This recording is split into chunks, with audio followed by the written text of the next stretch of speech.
Y Javier, un encantado de contar contigo. Queremos que nos des tus apreciaciones del momento político en esta coyuntura pues, de pandemia, donde el gobierno pues, realmente no la ha hecho bien, pero queremos que seas tú quien nos lo diga y que nos dé estas apreciaciones políticas. Y luego, por favor, si eres tan amable, tener un feedback con los muchachos que también quieren participar contigo.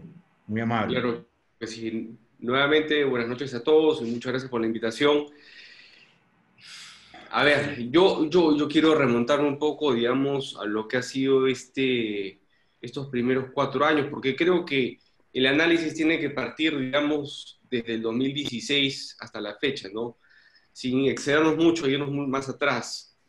Pero en realidad todo inicia desde las elecciones del año 2016, donde se vio una campaña muy dura, muy fuerte, muy fea, más fea de lo que normalmente estábamos acostumbrados, donde se vio, digamos, la polarización en la que vive el país, inclusive actualmente, entre lo que es, lo que yo llamé, o lo que he llamado siempre el antifujimorismo y el fujimorismo. Eh, en esa campaña que sucedieron varias cosas, también acuérdense que salió Guzmán, tachado, también salió Acuña, PPK estaba de caída, vuelve a subir nuevamente como consecuencia de la salida de esos dos candidatos. Eso también lo ayuda un poco a Alfredo Barnechea, que llega a 6%. Tucancito, Que, nieto. que hoy día, digamos, su plataforma para postular nuevamente a la presidencia, pero bueno, no necesariamente tiene que ser, no necesariamente puede tener la misma intención de voto, pero al final PPK termina pasando a la segunda vuelta como la posibilidad de ganar la Keiko, y como la única opción para ganar la Keiko, pues Verónica Mendoza no era una opción finalmente, por sus ideológicos, por ser una persona de izquierda, comunista, y que finalmente no era lo que convenía. Entonces, ante, digamos, esa coyuntura nos lleva a una segunda vuelta donde se dijo absolutamente de todo, de un lado y de otro, y finalmente el resultado que todo el mundo sabe, ganando PPK por... Evidentemente, esto no fue de agrado en el lado de los fujimoristas, y empezó así un gobierno de PPK con un Congreso bastante opositor, bastante en contra, bastante hostil en un principio, no lo voy a dejar de reconocer, aprovechándose evidentemente de su enorme mayoría, con 73 congresistas, y de alguna manera torpedeando, interrumpiendo algunas cosas que finalmente quería o debía hacer el Ejecutivo con PPK, ¿no? Por otro lado, PPK, tratando de hacer lo posible, no encaminando bien economía, curiosamente, desde un principio que era su fuerte, y teniendo a Alfredo Torre como ministro de Economía, no estaban haciendo un buen trabajo, las cosas tampoco estaban yendo muy bien, los desatinos de PPK, en fin. Esta guerra intestinal fue caminando y fue caminando y fue caminando hasta que vimos la primer intento de vacancia de PPK, luego vino el indulto a Fujimori y luego vino la vacancia de PPK finalmente, ¿no? Todo, digamos, escalando todos los meses hasta que finalmente PPK renuncia a la presidencia de la República y asume este señor Vizcarra, que además asume, digamos, con el consentimiento del fujimorismo, con el consentimiento del aprismo, porque él fue en consulta con ellos para finalmente asumir la presidencia de la República, y finalmente asume el cargo en marzo del año 2018. Hasta ese momento había tranquilidad, no había mayores vistos en cuanto a mejorías en el país, en el tema económico, en el tema productivo, en el tema social. Vizcarra empieza a gobernar, digamos, de marzo hasta julio, sin ningún tipo de oposición por parte del gobierno. Y eso es algo que yo siempre he rescatado. Si alguna oposición tuvo, fue PPK. Si a un maltrato tuvo, fue PPK. Y creo que sí hubieron excesos por parte de la bancada del fujimorismo, que optó muy, muy tontamente y no supo aprovechar esa mayoría tremenda que tenía para hacer cosas buenas y poder, por ejemplo, ejecutar su plan de gobierno mediante los proyectos de ley que pudieran haber aprobado fácilmente eh, con esa mayoría, ¿no? Inclusive podían haberle cambiado el color de la bandera si les daba la gana, pero por el otro lado quisieron, digamos, enfrentar a PPK y hacerle una guerra intestinal. Pero lo cierto es que Vizcarra no tuvo oposición del fujimorismo, lo dejaron gobernar. Vizcarra es el que da el primer golpe en el 28 de julio de 2018 anunciando de que iba a hacer una reforma política y eso incluía la no reelección de congresistas y una serie de otras cosas que finalmente atentaban contra el mismo Congreso y desde mi punto de vista contra la institucionalidad del Congreso. Esto inmediatamente le generó muchos puntos y eso fue lo que finalmente fue su modus operandi durante casi más de un año y pocos meses en el que disuelve el Congreso. Golpear constantemente al Congreso y sobre la base de eso mantener, digamos, una popularidad alta, pero lo cierto que en temas de fondo, en temas de reformas, no hizo absolutamente nada Vizcarra. Es más, Vizcarra finalmente, digamos, en ese periodo de marzo que asume la presidencia de la República, a julio del 18 que empieza a enfrentarse al Congreso, estuvo bajando las encuestas y empieza a subir como consecuencia de su enfrentamiento con el Congreso. Y así se ha mantenido hasta el 30 de septiembre del año pasado, en que disuelve el Congreso, y nuevamente su popularidad empieza a caer, muchos ministros terminan renunciando por escándalos, también vinculados a corrupción, a nepotismo, y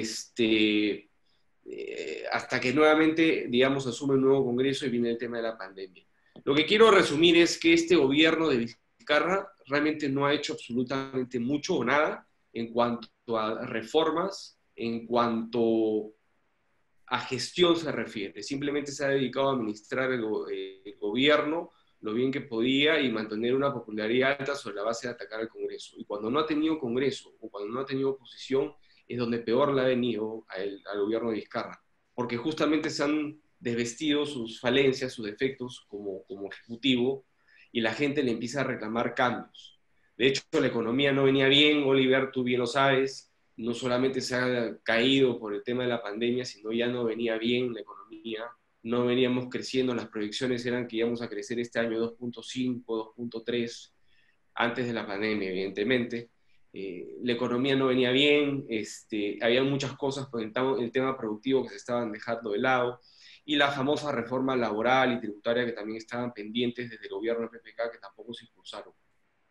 Con la responsabilidad de disolver un Congreso que hoy día nos ha traído finalmente lo que todos conocemos, un Congreso que tiene, digamos, todas las variantes de la izquierda. Es un Congreso donde han postulado todas las personas que quieren postular en el 22 a municipalidades, gobiernos regionales, y han encontrado al Congreso de la República, o este año del Congreso de la República, como su plataforma o su trampolín para el 22, y cada uno es más creativo que otro en presentar proyectos de leyes que no tienen ni un sustento ni análisis porque ni siquiera pasan por comisiones.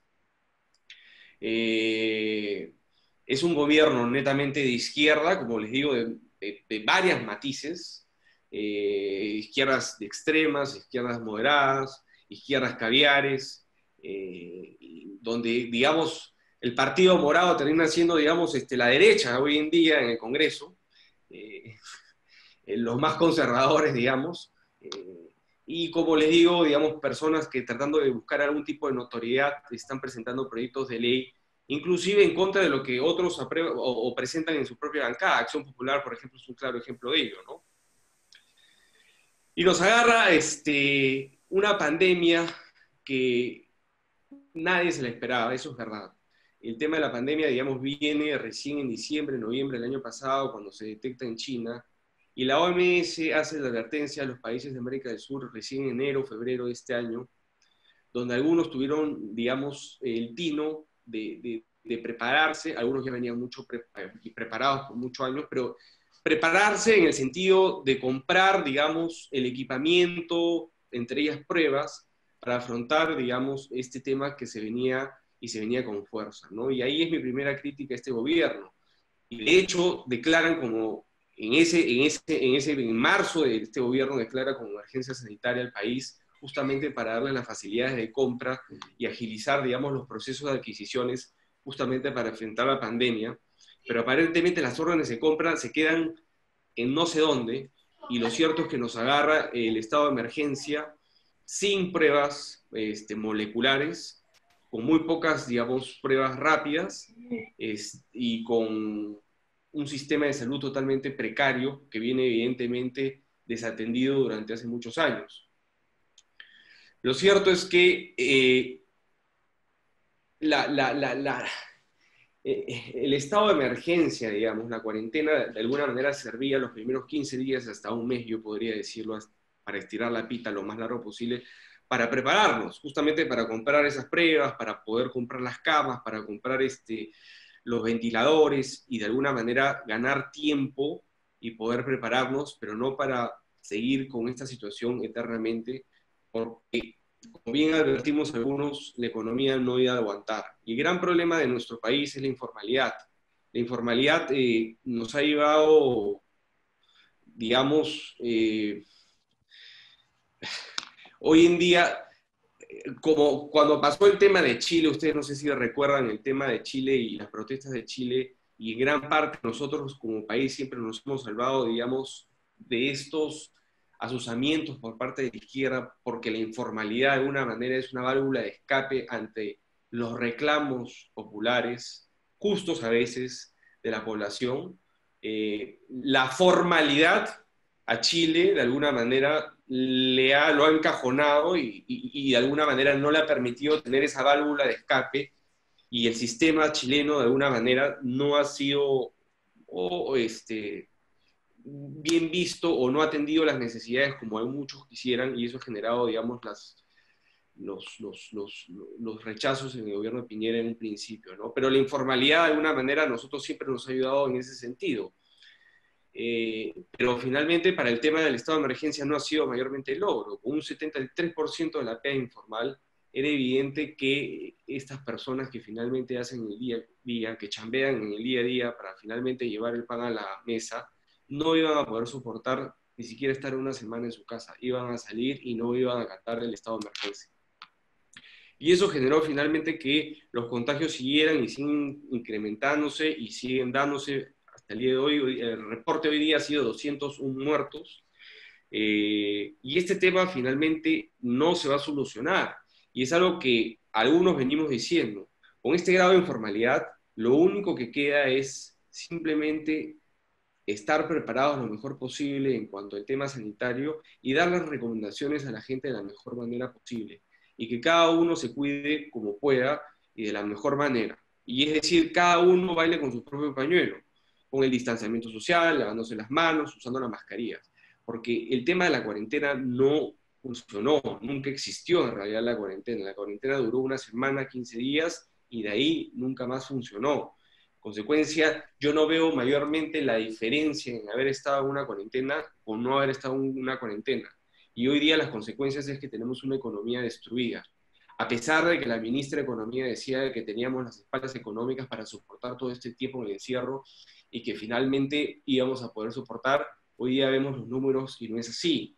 Por eso es que yo también considero que así como el ministro de Salud se le critica mucho y se le pide mucho y se le exige mucho, no veo hoy día, digamos, esa actitud con la ministra de Economía, que finalmente es la que asesora al presidente y le dice, oye, hasta acá el tema puede ir o hasta acá el tema no va. Y de pronto yo escuchaba a la ministra con un discurso de que teníamos una solidez fiscal, que las reservas de todos los años finalmente nos hacían llevar este tema y que podíamos soportar y teníamos las espaldas financieras. Y han soltado una serie de incentivos que finalmente no han llegado a todos, no ha llegado finalmente a los fundamentales, o sea, por ejemplo, el tema de Reactiva ha llegado a las grandes empresas, pero no ha llegado a las MIPES y a las pymes. El tema de los bonos ha sido un desastre, no ha llegado finalmente a todos, y en la repartición han creado un gran problema, más contagios, políticas incorrectas y sesgadas ideológicamente, como por ejemplo salir mujeres un día y hombres otro día, estados, por ejemplo, toques de queda hasta las 4 de la tarde, 5 de la tarde, sin ningún tipo de criterio. en fin, medidas que de pronto uno no necesita ser, digamos, experto en la materia como para decir, oye, esto no tiene mucho sentido, no tiene mayor sentido. Pero finalmente el gobierno ha insistido y sigue insistiendo en esta medida hasta el 30 de junio. Ellos definen su posición. Yo creo que finalmente el presidente lo que ha hecho es encontrar en la cuarentena una excusa para que el día de mañana él diga, yo decreté la cuarentena, hice todo lo posible, al final la gente no acató y no es mi responsabilidad si la gente finalmente no acata. Porque de lo contrario, no le queda otra opción que finalmente seguir como han seguido algunos otros países, probablemente tener un poco más de contagiados, pero yo creo que lo mismo hubiera pasado exactamente, no hubiera cambiado nada el tema de salud, sinceramente, y creo que la economía estaría mucho mejor. El panorama es realmente ófrico, es complicado. En el tema de salud, hasta que no haya una vacuna, no vamos a saber esto hasta cuándo va a durar. Me refiero ante el COVID, los contagios y las muertes. Más aún cuando el gobierno ya finalmente ha decidido que la cuarentena no va a ir más allá del 30 de junio. Van a mantener el toque de queda, pero la cuarentena no va a seguir, con lo cual la gente va a seguir haciendo lo que ha seguido haciendo, salir, y ganarse de alguna manera el día trabajando, pero hay gente muy irresponsable que finalmente tampoco cuida con las medidas mínimas de seguridad, ¿no? Entonces, me preocupa mucho ese tema porque no va a haber, digamos, un control y no sé hasta cuánto pueda aguantar, digamos, el sistema sanitario en esa coyuntura. Pero finalmente creo que al gobierno no le queda otra que soltar a la gente a partir del 30 de julio. Y en el tema económico tampoco veo mayormente claridad, no veo un plan claro por parte del gobierno de cómo finalmente vamos a salir adelante de esta crisis.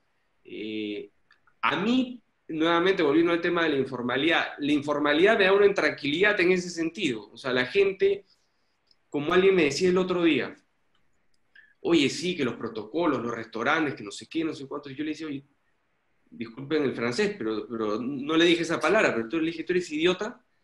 O sea, los protocolos los cumplen los formales. Pero tú qué crees que la pollería de San Juan del Lurigancho o la cevichería de San Juan de Miraflores o el chifa de San Martín de Porres van a cumplir con los protocolos de seguridad? ¿Tú crees que se van a meter a la página del Ministerio de Producción a llenar los formularios interminables que son y tener un protocolo de seguridad, una persona que tenga un termómetro electrónico en la puerta, otro que le limpie las manos, el gel? Eso no va a suceder, y mucho menos en el interior del país. En consecuencia, la informalidad nuevamente se va a sentar en esos protocolos de seguridad y va a funcionar como venía funcionando. En el camino nuevamente me preocupa porque van a haber muchos contagiados y muertos, pero a su vez eso va a dar, desde mi punto de vista, va a reactivar el consumo más rápido de lo que nosotros queremos. En el lado externo, que creo que esa es la gran oportunidad, y de repente acá Oliver, que es experto en la materia, está la minería. El gobierno tiene que reactivar los proyectos mineros que están dormidos. O sea, esa es nuestra salvación, yo creo que ese es nuestro motor. Pero en la medida que no haya una voluntad política y el gobierno tenga los pantalones de reactivar esos proyectos mineros, no va a haber mayormente, digamos, movimiento del que ya veníamos teniendo anteriormente, pero que ya no es tan suficiente como era la minería antes. Y todo va a depender, evidentemente, del precio de los commodities, cómo se vayan cotizando. Entonces, para mí, el tema económico también pasa por un tema de credibilidad. Yo creo que esta ministra de Justicia, esta ministra de Economía, ha perdido credibilidad y confianza, y la economía se reactiva con confianza. Y yo no creo que haya muchos empresarios que estén dispuestos nuevamente a meterse la mano al bolsillo y seguir apostando por este país cuando ve que hay una persona que no tiene claras las cosas, y un gobierno que no tiene un plan claro finalmente hacia dónde vamos. Entonces, por eso para mí es determinante que la ministra de Economía renuncie y le dé paso de pronto a alguien con más experiencia, con credibilidad, que tenga claro finalmente hacia dónde tenemos que ir y que nuevamente emocione al empresariado a invertir en este país. Porque como están las cosas, creo que ya esta señorita ya perdió totalmente credibilidad, al igual que la ministra de Producción, ni qué decir la ministra de Energía y Minas. Para mí esos ministerios son fundamentales que sean cambiados. Yo me atreví, por ejemplo, a nombrar a 3 personas el otro día. Yo sin duda creo que debe cambiarse a casi todo el gabinete, incluyendo al presidente del Consejo de Ministros, ¿no? Que es realmente una vergüenza. Pero fundamentalmente economía produce y energía y minas, ¿no? Y de pronto salud, para que tenga otra mirada respecto de cómo atacar el tema del COVID.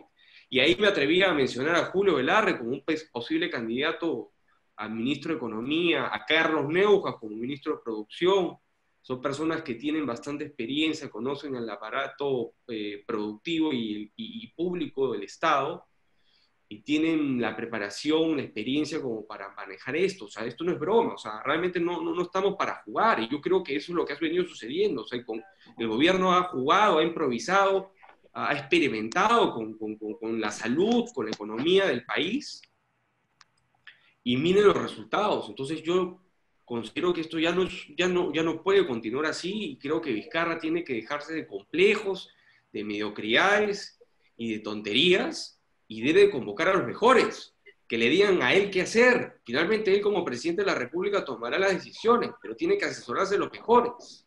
Y eso es una recomendación para todos, y ustedes saben perfectamente como empresarios cómo funciona, y para el sector público es fundamental.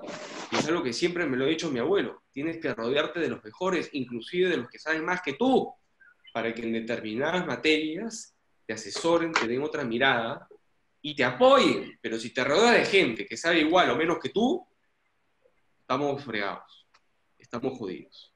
Entonces yo veo un panorama incierto, lo cual pone en bandeja a las elecciones del 21, con lo que está para cualquiera.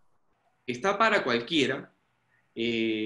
No, mi tranquilidad en ese sentido es que hay un sector de centro izquierda que está tomado.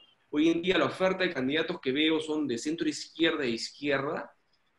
No veo un candidato que es un candidato que creo que mi partido debería proponer, y no necesariamente mi partido, sino una plataforma, que es algo que vengo yo sosteniendo desde el año pasado, y lo anuncié en el programa de Milagros Lega, de crear una plataforma única de partidos, personas, movimientos que representen al centro derecha del país, que ha sido de alguna manera lo que representó en un momento el PPC y que representó el fujimorismo en su momento, y que hoy día no hay candidato. Es un espacio que está tirado, es un espacio que no tiene representación ni en el Congreso y mucho menos en el Ejecutivo. Y yo creo que está la mesa servida para que un candidato que fue PPK, que fue Lourdes Flores, digamos, con la ayuda de los votos fujimoristas en el 2001-2006, que fue PPK en el 2016, en el 2011 y en el 2016. Y ahí yo diferenciaría un candidato de centro derecha y el fujimorismo, ¿no? Que de repente pueden representar un poco lo mismo, pero que el fujimorismo tiene un voto duro, fujimorismo propiamente dicho, y hay un espectro que está fuera del fujimorismo, que es de centro derecha, que es el que ha venido agarrando finalmente PPK con un 15-17% de intención de voto, ¿no? En consecuencia, el panorama es incierto en cuanto al tema de salud, en cuanto al tema económico, y es incierto en cuanto al tema de las elecciones del 21, donde pueda aparecer cualquier persona, radical o no radical, pero puede aparecer cualquier persona, y ahí hay que tener mucho cuidado, porque hoy día la baraja está relegada entre los candidatos de centro izquierda e izquierda, ¿no? Y yo creo que finalmente la oferta que hoy en día, por lo menos a mí no me gusta, no creo que haya nadie desde mi punto de vista que me represente. Hay muchos improvisados, hay muchos que están, digamos, tentando suerte, y no hay una candidatura finalmente seria. Y creo que, como les digo, no debe haber una candidatura, tiene que haber un proyecto que sea serio, que represente un sector y que esté rodeado de determinadas personas o partidos políticos y que empujen a una única candidatura para no atomizar el voto y finalmente sea una opción de gobierno, porque creo que quien asuma en el 21 la presidencia de la República y el gobierno tiene que tener el apoyo de una plataforma, de una infraestructura, de un partido político que lo ayude a gobernar y que le dé sostén, no solamente en el Ejecutivo, sino también en el Congreso. De lo contrario, vamos a repetir lo que ha venido en los últimos 5 años. Pero bueno, quiero escuchar sus opiniones. He sido, digamos, un poco la reseña en los últimos años, un poco desordenada de pronto, pero es mi mirada, ¿no? Yo creo que lo que hemos tenido, en resumen, es un PPK improvisado, llevando al gobierno a gente de todas las sangres y todas las tendencias políticas, lo cual finalmente le terminó jugando mal. Muchos tecnócratas, no políticos, que al final se evidenció con la falta de control y manejo político en el mismo Congreso y en el Ejecutivo. Y dentro de esa improvisación está el señor Vizcarra, que fue uno de los que llevó, que hoy en día es el que lleva las riendas del país de una forma irresponsable desde mi punto de vista.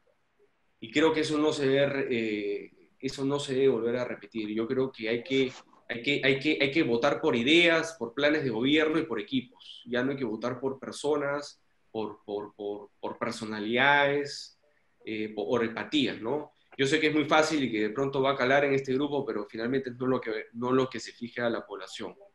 Pero hay que seguir en esa idea, porque tampoco hay que caer en la idea de que hay que presentar, por ejemplo, desde mi punto de vista, Forsyth, ¿no? Para mí es una candidatura totalmente improvisada, que no tiene ningún tipo de preparación ni equipo atrás. Pero que hoy día, por ejemplo, tiene pues, un 13% de aprobación, intención de voto, ¿no? En fin, los escucho a ustedes, a ver si es que quieren participar preguntándome o de repente hacer una conversación más fluida. No sé qué opinas tú, Néstor, que estás dirigiendo el debate. Muchas gracias, Javier. Muy interesante, importante tus apreciaciones. Has hecho un excelente análisis de la coyuntura, empezando pues de la matriz, ¿no? De cuando es elegido PPK. Oliver Stark ha pedido el uso de la palabra, por favor. A los que han entrado ahora recién, Javier, gracias por venir, muchas gracias por venir. Como ya habías dicho en la introducción, pasamos buenos 4 años ahí en la Municipalidad de San Isidro, viendo un poco cómo se maneja los temas municipales a nivel de un distrito como San Isidro. Efectivamente coincidimos en muchas de las cosas que hicimos porque yo sin ya pertenecer a tu bancada, creo que simplemente hice uso de la razón, del sentido común para aprobar todo lo que ustedes hacían y lo hicieron bien y ahí están los resultados. Fue un gusto estar contigo esos años ahí, Javier. Ojalá que podamos seguir haciendo algo juntos en el futuro próximo. Comparto al 100% tu análisis, creo que yo lo hubiera dicho igual, 20.000 millones de dólares más tarde, estamos con una economía que ha caído casi como cuando la guerra con Chile, no sirvió de nada el paquete y después de una cuarentena y de unas medidas que eran admiradas en el mundo por estrictas y muy duras, estamos en el récord mundial de muertos y de contagiados, ¿no? O sea, si ponemos las cosas sobre una balanza, toda esta gestión ha sido un fracaso total, como tú bien dices. Quizás no hemos debido cerrarnos tanto, claro, habrán habido más muertos y contagiados seguramente, pero la economía por lo menos estaba viva. Ahora nos estamos muriendo 2 veces, ¿no? Así que, sí, pues, de acuerdo con eso. Ahí ayer estuve en una videoconferencia de la Sociedad Nacional de Minería y Petróleo. Estuvo de expositor un señor Arratia, ellos hablaban de medidas excepcionales que se están tomando en Australia, como la declaratoria de emergencia de las inversiones, ¿no? Eso fue, dicho sea de paso, una propuesta hecha por Roque hace unos días cuando lo tuvimos invitado, igual que a ti, Roque Benavides. En Australia están haciendo un procedimiento fast track para proyectos mineros de 1.000, 2.000, 3.000 millones de dólares. O sea, ahí se empieza pues a generar una reactivación muy rápida, ¿no?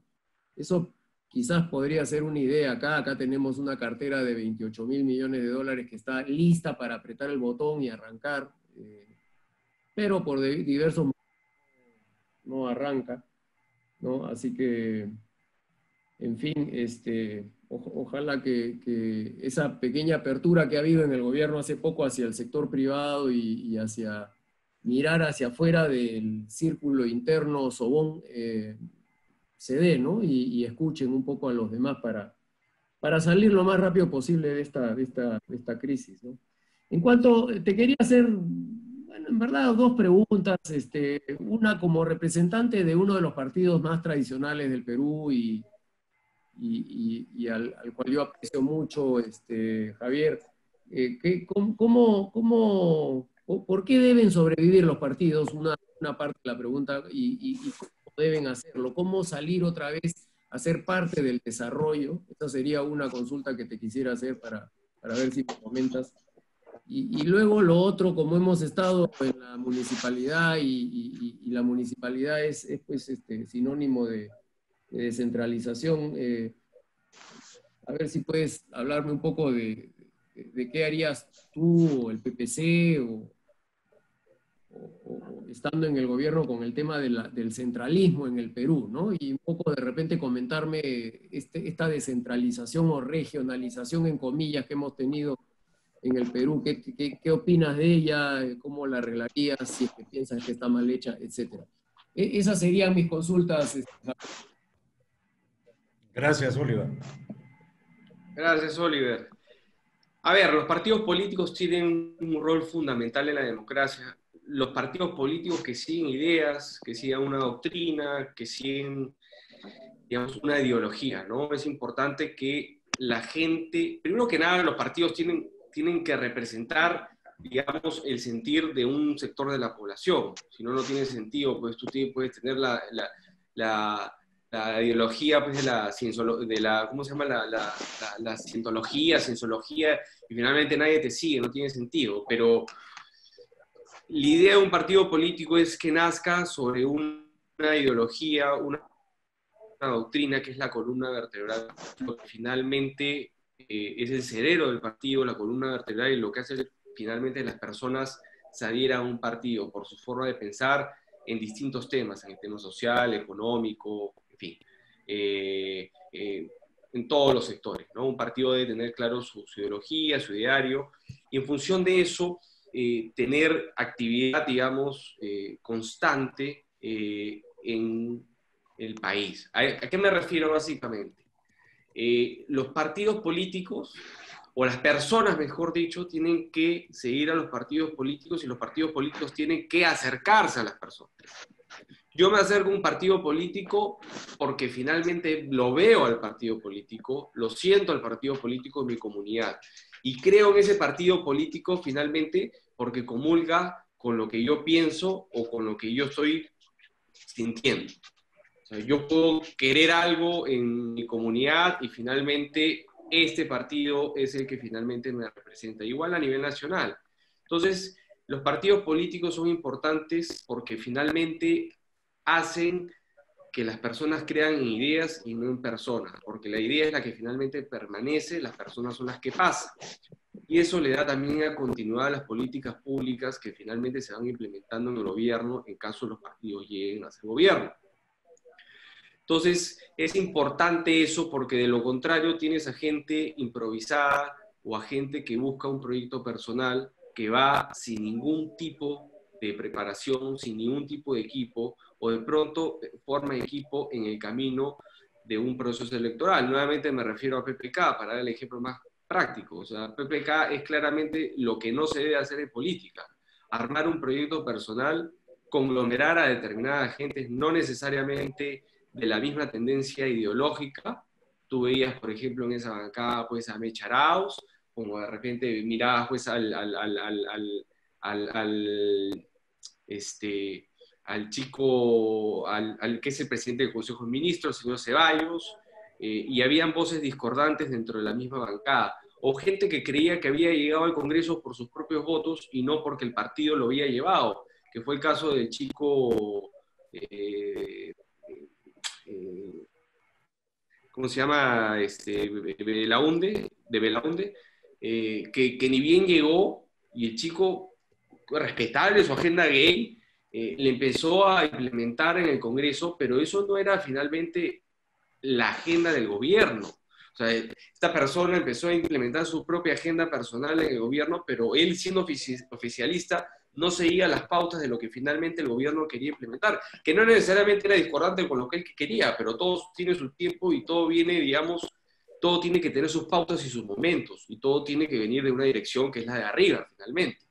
Entonces, veías finalmente que era un grupo de personas que estaban reunidos en torno a la candidatura de PPK, pero cada uno tenía sus propios proyectos personales. Y al final terminó pasando lo que pasó. O sea, ese proyecto político terminó, no existe hoy en día. Esa bancada se fue desmoronando en el camino y no existe hoy en día. Entonces, tienes que tener cohesión. Y eso el partido aprista es muy bueno. Siempre ha mantenido disciplina en torno finalmente a gente que cree en lo que son los socialdemócratas, que es el APRA, ¿no? El PPC, cuando hemos tenido bancada en el Congreso, la hemos mantenido con las personas del PPC. Si bien muchas veces hemos sido en Alianza Unidad Nacional, las personas que se han ido no eran del PPC. La del PPC siempre se mantenía unida porque pensábamos prácticamente lo mismo. Teníamos la misma forma de pensar en la mayoría de temas, y si no nos poníamos de acuerdo íbamos como un solo partido finalmente en bloque y en posición. Entonces eso es importante, o sea, un partido debe ocupar un espacio político en la vida del país y debe representar a un sector de la población. Ese es otro punto importante.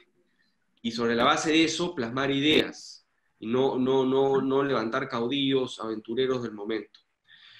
El tema del centralismo y la regionalización es un tema que finalmente no funcionó y no funciona hoy en día. Es un poco como el informal. Hoy en día, darle poder a una persona que no tiene ni un tipo de preparación, que no tiene ni un tipo de formación, que finalmente tiene la plata guardada en las arcas o que se la termina tirando, no es sinónimo de descentralización. Eso es simplemente sacarte un problema y olvidártelo. Y fácil es echarle la culpa, digamos, al tercero, pero finalmente hay que también asumir la responsabilidad, y en eso el Congreso tiene un rol importante porque es el que tiene que modificar la norma. Y yo creo que pasa por dos cosas. Creo que tienen que armarse hubs, o sea, tienen que armarse macroregiones y olvidarnos finalmente de la región, y que cada región tiene su propio gobernador y que el gobernador pues es la mamá de Tarzán de la región.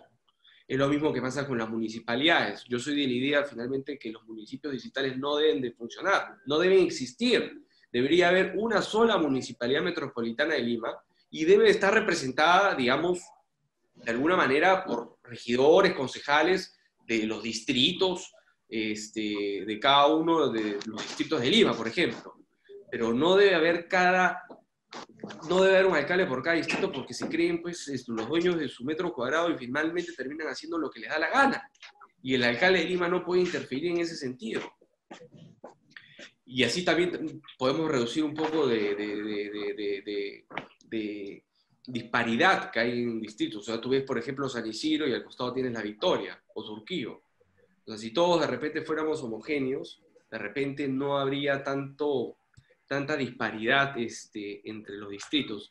Pero volviendo al tema de los gobiernos regionales, yo creo que el tema pasaría por un tema de formar macroregiones, lo cual es evidente muy difícil porque la pelea solamente, ustedes saben que es un tema que ya se ha hablado, y la pelea reside finalmente en dónde va a quedar la capital de la macroregión, o quién va a ser el que represente la macroregión. O sea, por ese tipo de tonterías y estupideces es que finalmente los temas no se pueden llevar a cabo, por un tema de protagonismo, para ver quién tiene, digamos, el poder en ese momento.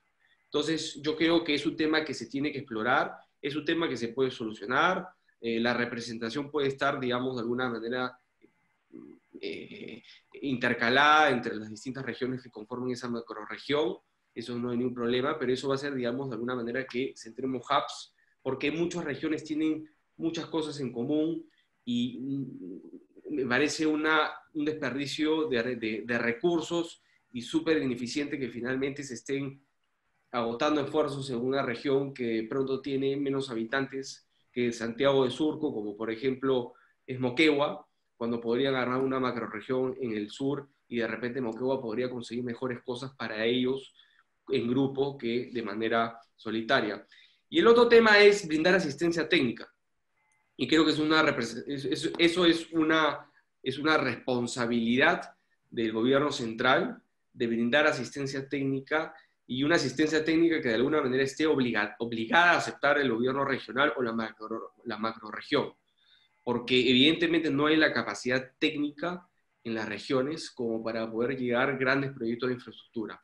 Por ejemplo, el gobierno central ve de interés pues, hacer la carretera interoceánica, ¿no? En consecuencia, manda a los técnicos correspondientes y trabaja en ese sentido con los gobiernos regionales del sector, ¿no? Evidentemente hay un banco de proyectos en infraestructura que hoy día está tan deteriorada y tan venida a menos, que podrían llevarse a cabo, pero que finalmente no se llevan a cabo por un tema técnico, porque la plata está. Lo que pasa es que no la ejecutan. Y no la ejecutan ni siquiera los ministerios, que es la gran tristeza. Pero creo que pasa por esas dos cosas. Yo creo que ya revertir el tema de la regionalización y centralizar todo en Lima, como estaba antes de Toledo, va a ser un problema, que al final lo vamos a entrapar en esa discusión y no vamos a poder salir de ella. Yo creo que se tienen que armar macroregiones y se debe enviar la mayor o la mejor capacitación técnica, que no necesariamente tiene que pasar por nosotros, sino capacitación técnica del extranjero. El modelo que Carlos Neujos ha usado para los panamericanos está siendo replicado hoy día para la reconstrucción del norte. Vamos a ver cómo funciona eso. El tema de la corrupción es inevitable, es un tema que está en el ADN del peruano, lamentablemente, pero eso no quiere decir que las cosas no se hagan, ¿no?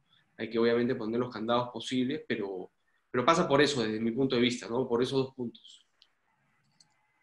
Muchas gracias, Javier. Axel Böhmer. Todos, ¿cómo están? Muchas gracias, Javier, por tu extenso análisis, y gracias a Oliver también por haberte invitado y convocado a esta reunión P4.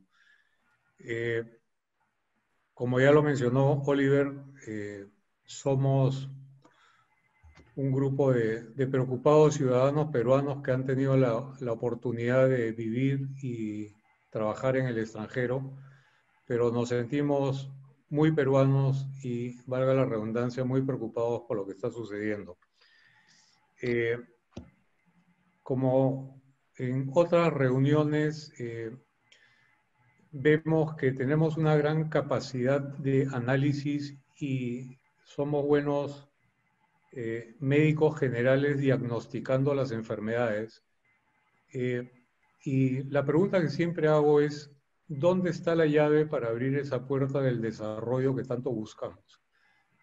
¿Dónde está esa llave que nos ayude a realizar todos esos sueños plasmados en las palabras que hemos escuchado de un Estado equitativo, con bienestar y con avance tecnológico, y que salgamos de estos años de pseudo desarrollo? Interesante la comparación que haces con Chile, en el sentido de que el formalismo allá fue su caja que los impidió salir, y acá la informalidad es una ventaja porque es una válvula social. En otra reunión también comparamos el caso chileno y vemos que el desarrollo como plasmado o como se plasma hoy en día necesita algunos paradigmas que debemos de romper en la economía. el PBI es un factor. Y el otro día conversando con un amigo me decía, el PBI es como nosotros somos ingenieros, como un termómetro, como una aguja en una máquina compleja que tiene que hacer la ruta de Lima a Arequipa, por decir. Entonces el PBI es un indicador más de los otros tantos que tienes. Y siempre nos fijamos en ese, pero no nos fijamos en el desarrollo absoluto y del bienestar de toda la comunidad y de todo el pueblo al que supuestamente se representa. Esa es una de mis preocupaciones y todos los partidos tienen una ideología, tienen un sentir, tienen una razón de ser y en todos los partidos la idea no es robar, la idea es generar desarrollo. Pero el Estado, una vez cuando se llega al poder, hay una transformación, una metamorfosis que los lleva a los dirigentes a pensar diferente. Entonces, terminamos en proyectos personales, como bien lo has dicho, no hay ideología que valga, y lo mismo está pasando actualmente con el gobierno actual. No tiene un sentir común, sino que actúa solucionando y apagando incendios. La pregunta en esencia que tengo es convocar a gente capacitada, sí, buscar al mejor. Comparto plenamente lo que has dicho de tu abuelo, rodearse de los mejores. Pero lamentablemente los mejores El expositor es un nieto del Bedoya.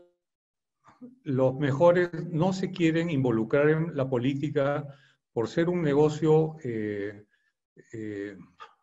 puede traer problemas por más ideas buenas y acciones buenas que uno tenga. Entonces hay un tema que no lo has mencionado y es el sistema judicial en el país. Sin reglas claras no hay avance en la economía y sin un poder judicial más o menos correcto, porque una cosa es derecho y otra cosa es justicia, un poder judicial que haga cumplir las leyes, avanzaríamos mucho más. Este tema, ¿qué opinión le merece de parte tuya? Gracias.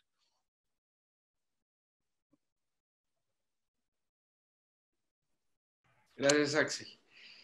A ver, creo que no hay una llave, o sea, no hay una llave única. Yo creo que en política, yo creo que un gobierno que entra tiene que tener, digamos,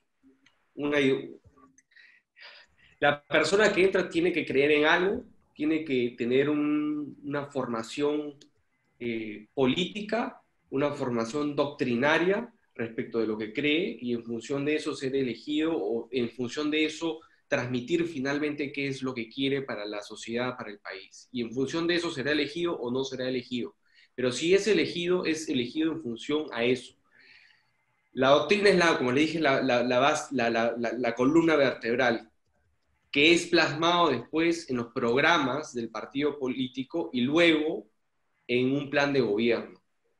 Y en eso finalmente uno se tiene que enfocar, en ver al final qué es lo que está proponiendo cada partido político. Independientemente de irte al tema denso de la ideología y de la doctrina, hay que ver qué cosa es lo que propone cada partido político o cada candidato respecto a determinadas cosas. Y yo seguiría al pie de la letra finalmente lo que he propuesto o lo que estoy proponiendo llevar. Evidentemente esto requiere de gente preparada, gente con mucha personalidad, con mucho carácter y determinada finalmente a llevar a cabo esto. Persona que tenga los pies de plomo y personas que estén dispuestas a tomar decisiones por más que no sean populares. No siempre las decisiones populares son las mejores, pero uno tiene que estar dispuesto a tomar inclusive ese tipo de decisiones. Se necesita un tipo de personalidad. El cargo de presidente de la República o ministro de Estado es un cargo que requiere de un perfil de una persona que no necesariamente es cualquier persona o cualquier técnico. Yo lo he visto, la mayoría de ministros de PPK yo los conocía, son técnicos de primera, pero en el ámbito político no funcionaron. No había esa determinación para sacar adelante las cosas, que un político sí te las puede sacar. Evidentemente es problemático, ¿no? Yo siempre he dicho que la política tiene que ser también bien remunerada, porque mi abuelo me dio 2 reglas, 2 consejos en la vida, son los únicos 2 consejos que me ha dado él por iniciativa propia, porque los demás me los da porque yo se los pido. Pero hace mucho tiempo, cuando yo pertenecía a la juventud del partido y me veía muy activo ahí en el partido, qué sé yo, me agarró y me sentó y me dijo, mira, hijito, te voy a decir una cosa. Si a ti te interesa la política, tienes que tener en cuenta 2 cosas. La primera, que tienes que tener una profesión o un quehacer para vivir fuera de la política, porque el cargo público no es eterno, y va a llegar el momento en que no lo tengas, y vas a tener que vivir de algo. Con lo cual, estudia, ejerce tu profesión y tenga algún tipo de seguridad económica antes de meterte a la política, porque en el caso que no estés en política, por lo menos tienes que hacerlo. De lo contrario, vas a ser un alquilado de la política, un parásito que va a vivir de la madera del Estado todo el día y que va a condicionar sus actuaciones y sus decisiones en función de su permanencia en el cargo político o el cargo público. El otro consejo que me dio es que siempre un político tiene que tener los pies en el suelo, es decir, yo puedo tener muchas maestrías, muchos doctorados, puedo considerarme ser una persona que sabe mucho, como bien lo he dicho, acá está hay mucha teoría y de repente acá podemos solucionar los problemas del país, pero electoralmente, ¿cuánto valemos? Entonces, un político se tiene que cotizar a sí mismo en función de lo que los demás ven en él, no lo que uno ve en sí mismo. Porque yo puedo considerar la mamá de Tarzán, pero el común de la gente no me cotiza como yo me cotizo a mí mismo, y cotiza de pronto al que no está preparado, o al que tiene más carisma, al más simpático, y ahí finalmente es donde uno se crea estas expectativas en política y termina estrellándose contra la pared. En consecuencia, el perfil del político tiene que ser muy claro, y el cargo de presidente de la República es un perfil muy complicado. Fujimori tenía mucho de esas cualidades, al igual que Alan García, ¿no? Son personas que eran determinantes, cuando querían llevar adelante una idea la ejecutaban, se comían, digamos, las críticas, seguían adelante, tenían poder de convocatoria, tipos inteligentes. O sea, es un tipo de perfil especial el del cargo público. No hay una llave que nos diga finalmente cómo vamos a solucionar, pero creo que alguien tiene que pensar por ahí y de ahí seguir con esa idea y llevar a cabo finalmente lo que es una política pública, ¿no? O sea, que pueden pasar los gobiernos y finalmente la política se sigue cumpliendo en determinadas materias. Por ejemplo, la economía social de mercado es un tema que finalmente ha tenido sus frutos después de 30 años. La economía social de mercado, me disculparán los fujimoristas, pero no fue idea de ellos. La economía social de mercado la propuso el PPC en la Constitución del 79. Y desde ahí viene. Lo que pasa es que en el gobierno de la UNE ni en el de Alan García se crearon las leyes de desarrollo para las privatizaciones que finalmente lo terminó siendo Fujimori. Y que hoy en día estamos viendo, bueno, hemos visto finalmente los réditos de la economía social de mercado, que es un modelo económico que tiene, obviamente, sus puntos débiles y criticables, pero es finalmente lo que ha generado la riqueza del Perú en los últimos años. Y es algo que tenemos que defender a muerte. Que es algo que la izquierda quiere cambiar a toda costa. Evidentemente hay que mejorarlo. Entonces, no hay una llave específica, pero así como se instauró una política económica dentro del país y que se ha respetado en los últimos 30 años, o 40 ya, creo que tienen que haber políticas en otro sentido, ¿no? Tiene que haber claramente una carrera del sector público, tiene que haber claramente una carrera judicial, y ahí voy a tu segunda pregunta, tiene que haber claramente una carrera en el sector público, debidamente remunerada. Hoy en día el sector público es sinónimo pues, no solamente de burocracia y corrupción, sino de un sector que está más mal pagado. el que está ahí realmente es por amor a la camiseta o porque finalmente está buscando otro tipo de incentivos, no los correctos, evidentemente. Ahí Toledo avanzó bastante bien en eso, y Alan García lamentablemente revirtió todo eso. Toledo cambió los sueldos de la administración pública. Mucha gente capaz ingresó a la administración pública en la época de Toledo, que ya venía en la época de Fujimori y algunos otros, y Alan García con su demagogia, el 28 de julio de 2006, dijo que todos los sueldos venían a ser por abajo del sueldo del presidente de la República, y mataron a todos. Por ejemplo, el alcalde de San Isidro en esa época, antes de que Alan García entrara al gobierno y bajara los sueldos, o los alcaldes ganaban un sueldo que se les asignaba en función del presupuesto de cada una de las municipalidades. San Isidro, no sé cuánto era el presupuesto en esa época, pero cuando nosotros nos hemos ido, Oliver, el presupuesto de San Isidro era 220 millones de soles. Y el alcalde ganaba 6.000 soles, en base a un escalafón que había creado Alan García, que se determinaba que el alcalde debía ganar en función de la cantidad de gente que ganaba. Imagínense, una persona administrando 220 millones de soles al año y gana 6.000 soles. Nosotros los regidores ganábamos 1.500 soles, creo, Oliver, ¿no? Una cosa así, 1.500, 1.700 soles.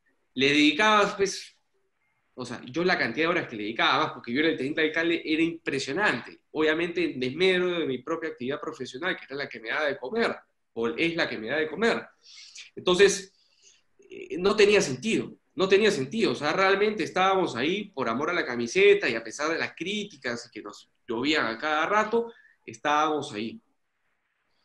Eso creo que tiene que revertirse.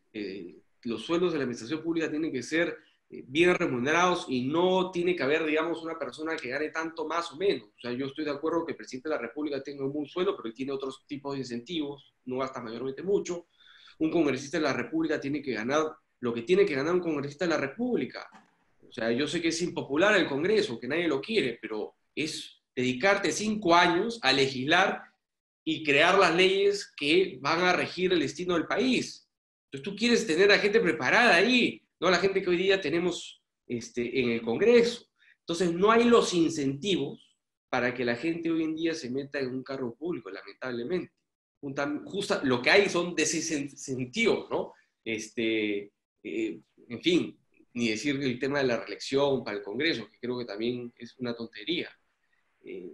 Y ahí voy con el tema del sistema judicial. O sea, la judicatura hoy en día es muy mal pagada. Los jueces son elegidos con un mal criterio, y me disculparán, pero Junta Nacional de Justicia no ha cambiado en absoluto de lo que era el Consejo Nacional de la Magistratura. Es exactamente lo mismo, simplemente lo único que ha cambiado es el nombre. Y lo que se tiene que hacer es, lo que creo yo se hizo en un momento, en la época de Fujimori, si no recuerdo, Axel, fue invitar a jueces, o invitar a abogados para que fueran jueces,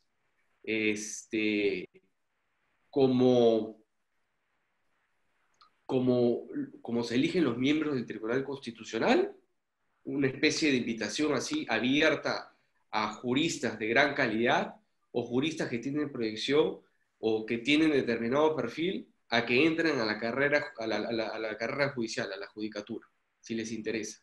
Bien remunerado y bien incentivado. Yo creo que mucha gente, o por lo menos muchos abogados, estarían interesados en meterse a ser jueces. Pero tiene que pasar finalmente por dejarle abierta la cancha a este tipo de gente, que es la que finalmente termina ocupando el espacio que debemos ocupar algunos otros, que estamos mejores preparados. Y tiene también que pasar por cada uno de nosotros en tomar la decisión de involucrarse, y no solamente discutir los problemas del país en una conversación de café o con un trago en la mesa, sino simplemente ir a mojarse y remangarse los pantalones. Porque es muy fácil quejarse, sobre todo cuando te agarran la billetera, pero no hacer nada en el camino, y criticar desde la tribuna. Entonces, creo que pasa por una serie de factores, creo que pasa por una determinación de cada persona, de un amor al país, pasa porque finalmente se convocan a los mejores. No es un tema, creo que, de seleccionar a jueces en base algunos lineamientos, sino de buscar a los mejores profesionales e invitarlos a participar y que entren a la carrera de la judicatura, ¿no? Yo creo que por ahí pasa y podríamos mejorar. Porque de lo contrario yo te estaría hablando pues de que tendríamos que cambiar, digamos, la idiosincrasia del peruano y cambiar el chip del peruano, que eso pasa ya por un tema educativo, ¿no? Por un tema de educación que va a tomar muchos años. O sea, yo creo que el tema de educación es un tema fundamental para pensar en el país en los próximos 30, 40 años, con una educación, digamos, con valores, nuevamente con educación cívica, con amor al país, que hoy día no se ve. Hoy día realmente esas cosas que de pronto entraron en el gobierno militar, pero que no eran tan malas al final del todo, porque de alguna manera te creaba una conciencia de país, pero que hoy en día ya no se ven en los colegios ni privados. Entonces, creo que pasa por ahí, y ir calando poco a poco, ir cambiando la idiosincrasia del peruano, que es chicha, corrupto. Por ahí tenemos que empezar por un tema de fondo, pero si queremos ver el tema a corto plazo, creo, Axel, que debemos empezar por llamar a los mejores, invitar a los mejores para que formen parte de una Corte Superior o de una Corte Suprema, como hacen, por ejemplo, con la elección de los miembros del Tribunal Constitucional, ¿no? Que hay dos sistemas de elección, ¿no? Una es por invitación y la otra es por concurso. Y la verdad que por concurso, y esto lo sé por mi padre, no se quería presentar la gente que quería que se presentara. O sea, no podías tener magistrados de peso porque finalmente no se querían exponer al maltrato que finalmente les podía dar el Congreso de la República a un congresista de la República. Preferían ir por el sistema de invitación y finalmente en función de la votación se determinaba si entraba o no al Tribunal Constitucional. Pero se probó, digamos, con un sistema tipo el Consejo Nacional de la Magistratura, donde los congresistas, imagínate, pues, o sea, a magistrados de la altura pues, de Raúl Ferrer o de, bueno, Augusto, que está ahí metido, de Ernesto Blume, de Sardón, que para mí son magistrados excelentes, someterlos pues a un interrogatorio y un maltrato por parte pues de congresistas tipo Urresti o de esa calaña, evidentemente pues ellos no se van a prestar a ese maltrato y no se van a presentar y se van a negar. Por eso es que los miembros del Tribunal Constitucional se llamaban, o a los candidatos se les llama finalmente por invitación. Y ahí está, por ejemplo, Ernesto Blume, que fue invitado por nosotros, por el PPC. Sardón creo que fue por el fujimorismo. Y bueno, ahí tienes un tribunal, digamos, también ideologizado en función de lo que el Congreso representaba en ese momento, ¿no? Pero eso es un poco de resumen, Axel. Espero no haberme extendido más de la cuenta. Muchas gracias, Javier. La palabra a favor del doctor Martín Salas. Muy buenas noches, Néstor. Muy buenas noches a todos los presentes. Buenas noches, Javier. Gracias por habernos compartido tu posición respecto a la coyuntura actual que se vive en nuestro país. Luego de haberte escuchado, Javier, yo parto por las siguientes palabras: democracia, actitud, aptitud, saber y ser. En el tema de la democracia, que tú lo mencionabas y lo relacionabas con los partidos políticos, al decir que los partidos políticos son el sostén de la democracia, vamos a ver que la democracia nos otorga la libertad, nos otorga transparencia y nos otorga la libre competencia, que es lo que sucede incluso en una contienda electoral donde postulan los partidos políticos con su propia doctrina e ideología. Entrando ya en el tema del saber. Has hablado mucho de los tecnócratas, de los técnicos que el gobierno no tiene, o los gobiernos, las autoridades en el Perú, políticas, no tienen una formación política, sino que son improvisados, porque son más técnicos que políticos, y que ellos necesitan estar preparados en política para poder llegar a traer sus propuestas al pueblo dentro de la doctrina e ideología en las que están siendo formados dentro de su partido, lo cual es correcto, ¿no? Yo soy oferta como político a mi pueblo con mis ideas y propuestas, en virtud de lo que yo me he preparado durante mi carrera política. Pero ahí nos quedamos en el entorno del saber.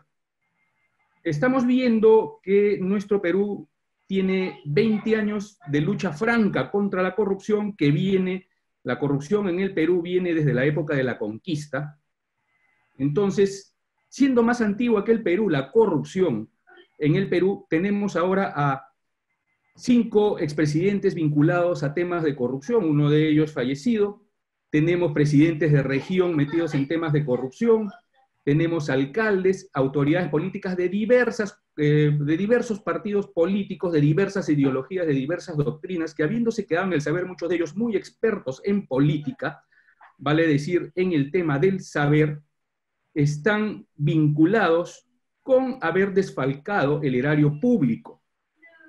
Y este desfalco del erario público no es una noticia de un titular del primer día, de la primera mañana. Es algo que golpea duramente al país porque acrecienta la pobreza, la justicia la vuelve injusta, entre otros problemas que ocasiona la corrupción en nuestro entorno nacional.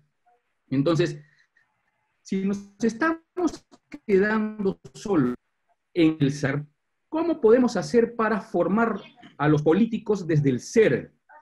Una formación totalmente altruista, plasmada de valores, que permita al sector político de nuestro país poder trabajar con un compromiso serio de progreso para su país, para la gente, para la erradicación de la pobreza, para la tolerancia cero a la corrupción. Cuando estamos viendo, y esto se refleja todos los días en los medios públicos, estamos viendo que el sector político de nuestro país, lamentablemente, y disculpen ustedes la expresión, en su gran mayoría se encuentra podrido.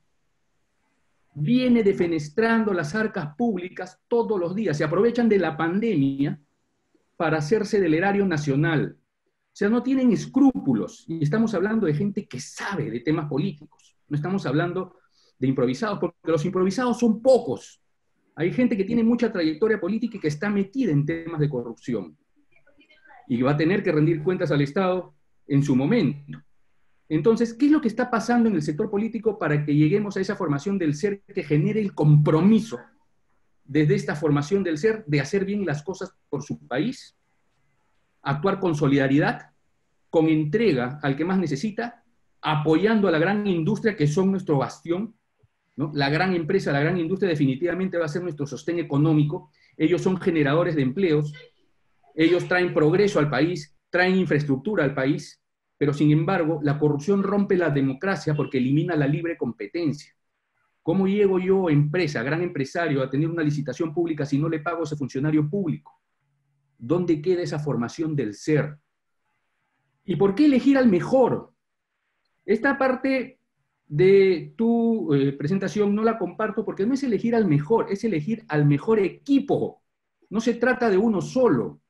Tenemos que ver un líder, y lo vengo repitiendo en las diferentes conversaciones que hemos tenido ya con el grupo, tenemos que elegir un líder que esté rodeado de gente capaz desde el saber y desde el ser para hacer bien las cosas.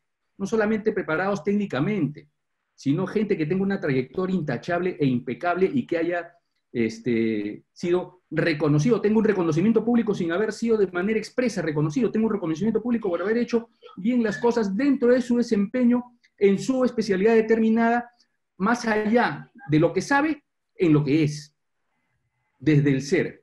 Entonces, nos ingresamos a lo que es la aptitud y la actitud. ¿Qué preferiría cada uno de nosotros como peruanos? ¿Elegir al más apto o al más acto? ¿Al que tenga actitud o al que tenga aptitud? Cuando hemos visto que respecto a la aptitud, los políticos que elegimos son aptos porque están preparados en su doctrina e ideología para ofrecer un buen gobierno. Pero en actitud no están nada preparados porque desde el ser entran de frente a satisfacer sus intereses personales, dejando de pensar en los demás. Y esto es el gran problema que tenemos años de años en el Perú. ¿Cuándo vamos a ver al contendor político como alguien que estuvo sentado en el poder y que algo bueno hizo y continuamos lo bueno que hizo, porque acá en el Perú lo que hacen es, ingresa un nuevo gobierno y lo primero que dispone es una auditoría para ver cuánto robó y lo bueno que se hizo, dónde quedó. No voy a mencionar ningún nombre, ni ningún partido político, ni ningún gobierno ni año, pero ustedes deben saber, en estos 20 años, ¿cuál ha sido el gobierno que más obras, que más proyectos sociales ha desarrollado? Y nadie lo ha mencionado, ningún medio de prensa. Pero evalúenlo ustedes, en 20 años, ¿cuál de nuestros gobernantes, con su equipo, desarrolló mayores proyectos sociales en desarrollo del país y mantuvo la economía que se vino arreglando desde inicios de los 90? Aquí es donde no hablemos de continuismo, sino de continuidad. La pregunta es la siguiente.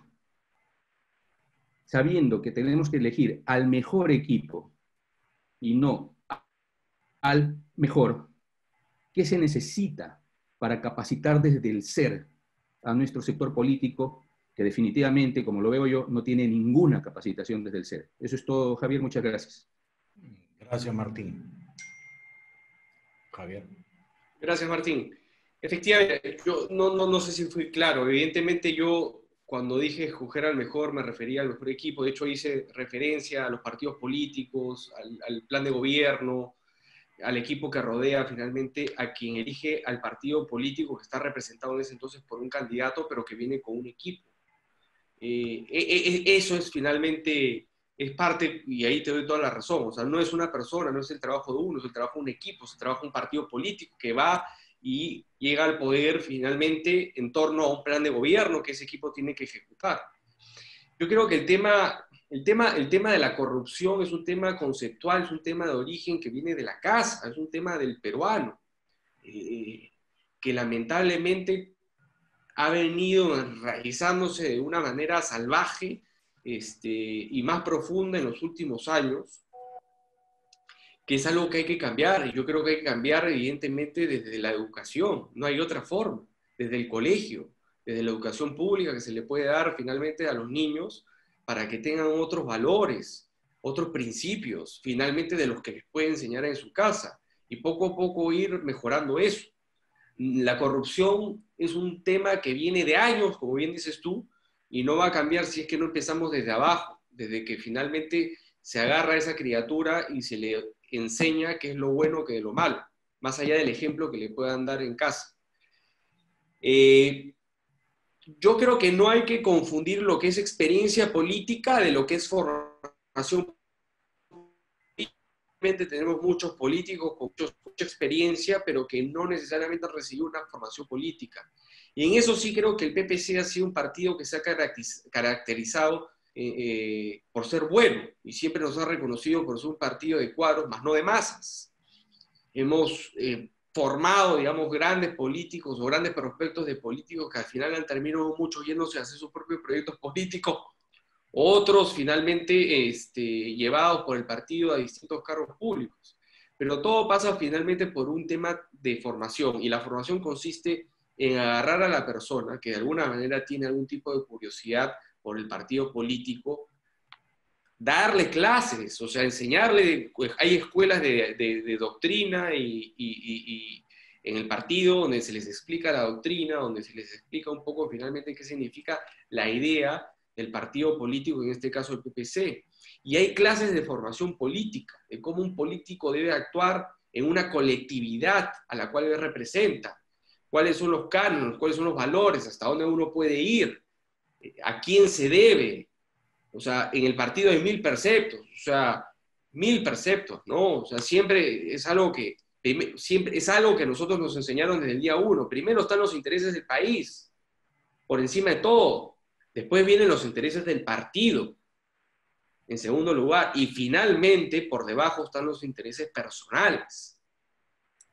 Y hay mucha disciplina, hay mucho auge, mucho tiempo dedicado en ese tipo de valores y comportamientos de cómo finalmente se debe comportar un político en la arena política.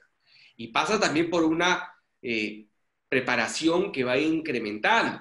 lo que siempre en el partido se procuró era que la gente empezara como regidor, para que esa persona después pudiera acceder a ser alcalde, o pudiera ir de pronto ir al Congreso, o de pronto para que también después pudiera acceder a ser ministro de Estado, y evidentemente algunos con la aptitud, con P, y de pronto actitud también para poder tentar la presidencia de la República, que es algo que ya es un poco más especializado. Pero existe una escuela, el partido político es escuela, es formación, es eso. Eso es parte de la responsabilidad de un partido político. Lo cierto es que los partidos políticos casi no existen en este país, están destrozados.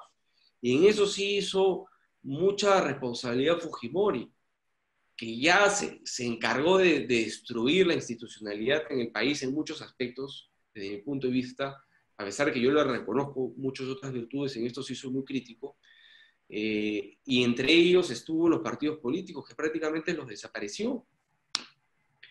Y los partidos políticos no pudieron levantar cabeza después del fujimorismo. Esa es la verdad. A ver, o sea, Alan García llegó al gobierno porque era Alan García, no porque el Partido Aprista lo llevó al gobierno. O sea, Alan García tenía su propio carisma, su propia aura, y eso es lo que finalmente termina llevando al APRA al gobierno. Pero al final el APRA terminó siendo un partido de caudillo, que era Alan García, y sin Alan García vamos a ver en dónde está. Y así te puedo seguir diciendo, o sea, Toledo, un tipo que llegó también con un partido de las muchas sangres, tuvo la certeza de rodearse de gente capaz, inteligente, con experiencia en el sector público, que de alguna manera lo apuntaló muchas veces.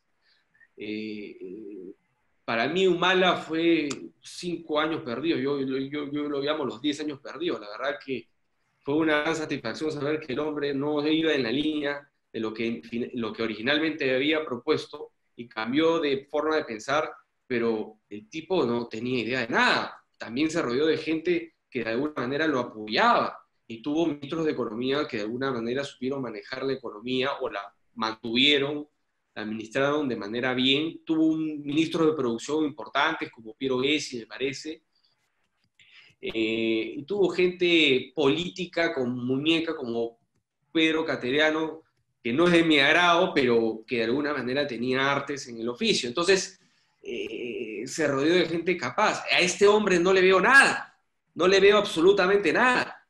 Ni siquiera eso, o sea, no tiene ni siquiera la virtud de rodearse de gente que de alguna manera lo pueda apoyar. Gente tan incompetente como él. Esa es la verdad. Pero sí, o sea, es un conjunto de cosas. Tienes que tener la actitud, tienes que tener el conocimiento, tienes que tener la actitud, pero tienes que tener la formación de político. Y eso no lo tiene, por ejemplo, Vizcarra. Vizcarra ha sido gobernador regional de su región Moquegua, donde el gobernador se elige con la mayoría de los concejales, donde nunca tuvo oposición en la región Moquegua por parte de sus concejales porque él tenía la mayoría. No entiende lo que es el Estado, no entiende lo que es un Congreso, no entiende que el Congreso está ahí justamente para fastidiar, para joder. Ese es el trabajo del Congreso. Justamente de ir y fregar y fastidiar, y bueno, finalmente, al final, si las cosas van por un buen camino, las cosas van a salir bien. Pero el trabajo de la oposición es ese. Él no tolera o no toleraba tener oposición. Bueno, finalmente la oposición creo que él mismo se la hace, pero creo que pasa por una formación de los partidos políticos. Lamentablemente ya no hay partidos políticos que se dediquen y empleen tiempo en eso. Y eso también depende de muchos de recursos. Los partidos políticos no tienen plata. Son pocos los que reciben plata del Estado por los que tienen representación en el Congreso hoy en día. O sea, plata del Estado reciben capacitación frente el gobierno de Urresti, ya no sé, hay tantos partidos políticos ahí que ya no sé los nombres, podemos Perú no sé cuantitos, el Partido Morado. Esos partidos reciben plata del Estado por parte de la OMP en función de la votación que recibieron para capacitación justamente. Pero los demás partidos no tienen plata. Le sacan inclusive plata a los funcionarios públicos que representan un 10%, por ejemplo, me cobraban a mí un 10% de mi dieta de regidor para dársela al partido. No hay ni cómo pagar la luz. Esa es la realidad de la verdad. Los dirigentes y en su época los fundadores se metían la mano al bolsillo para mantener el partido, porque de lo contrario no existía. Entonces así es difícil hacer política, es difícil formar cuadros, si no tienes obviamente todos los instrumentos para hacerlo. Y evidentemente necesitas a gente adecuada para que forme, ¿no? Muchas gracias, Javier. Disculpa, Javier, me comenta Martín que quisiera reformularte un tema que se le quedó del Poder Judicial. ¿Sería posible? Sí, claro. Gracias. Muchas gracias, gracias, Javier. Te escuchaba la propuesta de que los magistrados del Poder Judicial sigan una suerte de invitación, ¿no? Entiendo de tu propuesta que esta invitación tendría que hacerla, o tendría que ser de manera muy similar a la que se hace para la elección de los miembros del Tribunal Constitucional. Vale decir que sea él a través del legislativo donde se les elija, se les invite y se les elija a estos magistrados. ¿Es correcto ello? ¿Esa era tu posición? Sí, a ver, el tema es un poco más difícil que eso, ¿no? Evidentemente tiene que haber un órgano y no creo que tenga que estar en manos del Congreso, porque no creo que la judicatura tenga que ser politizada y además tiene que haber una separación, digamos, de poderes del Estado. No puede estar, pues finalmente el Congreso estar eligiendo a miembros del Poder Judicial. Esa no es la idea, finalmente.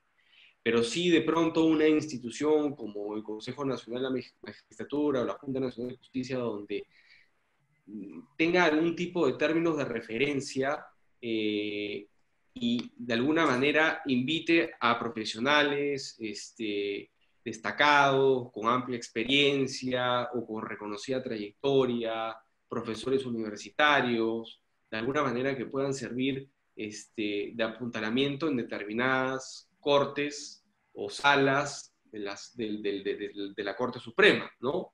Sea la Corte Superior o la Corte Suprema, de repente dejar a los jueces de primera instancia en una selección como la que tenemos hoy en día, pero ya ser un poco más selectivo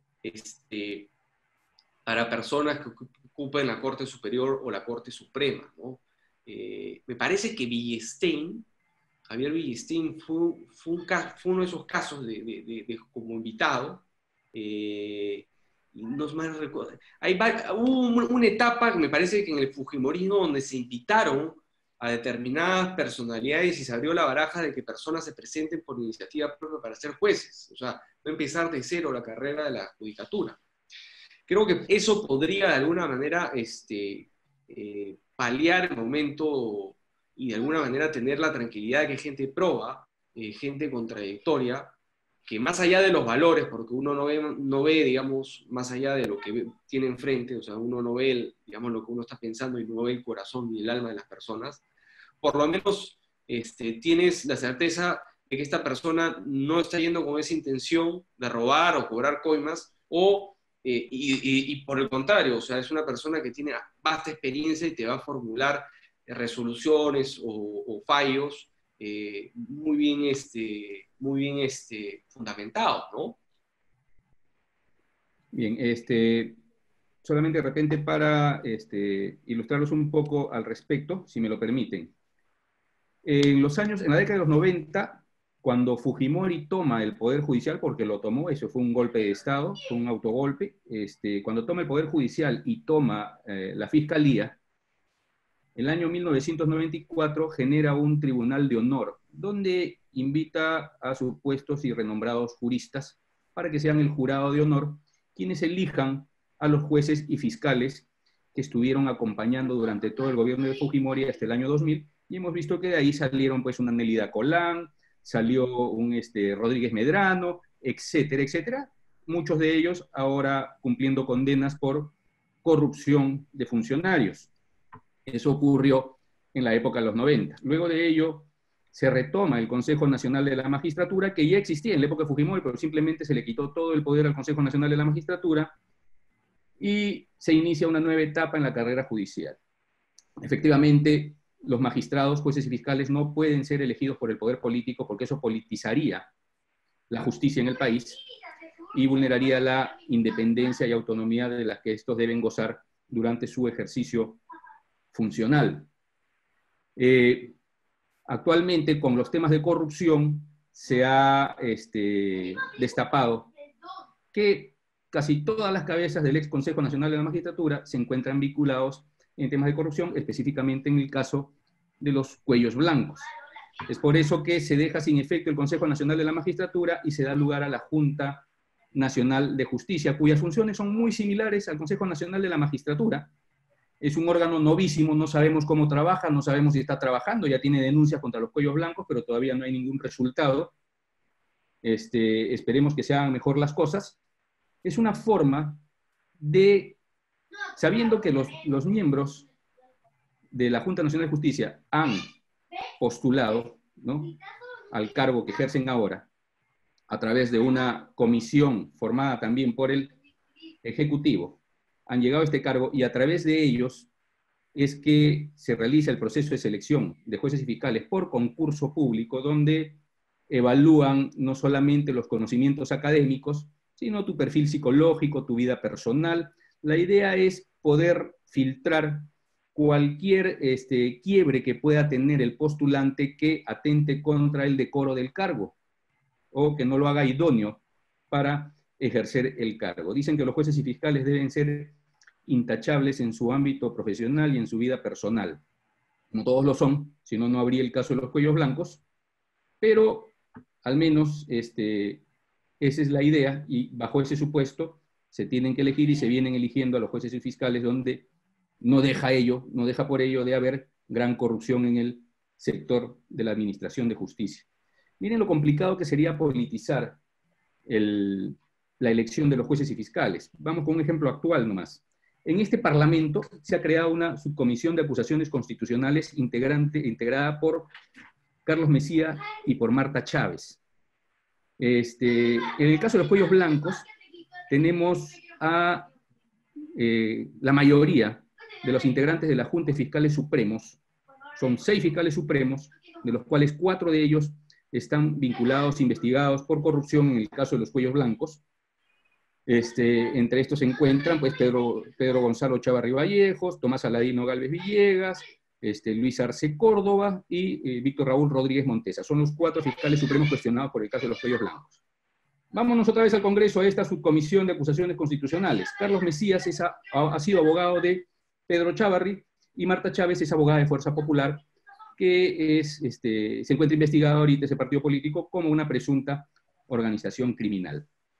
¿Cómo es posible que una comisión de acusaciones constitucionales donde se va a ver casos contra magistrados y altos funcionarios venga a investigar el caso de los cuellos blancos cuando ellos están ligados de alguna manera a estas investigaciones, sean como abogado en el caso que les he mencionado? Es un poco complicado. ¿Qué ha ocurrido ahora, en estos días? El fiscal supremo Tomás Aladino Gálvez Villegas, cuestionado por los cuellos blancos, ha denunciado ante esta subcomisión al fiscal supremo Pablo Sánchez Velarde, quien es el que tiene a su cargo las investigaciones contra los cuellos blancos.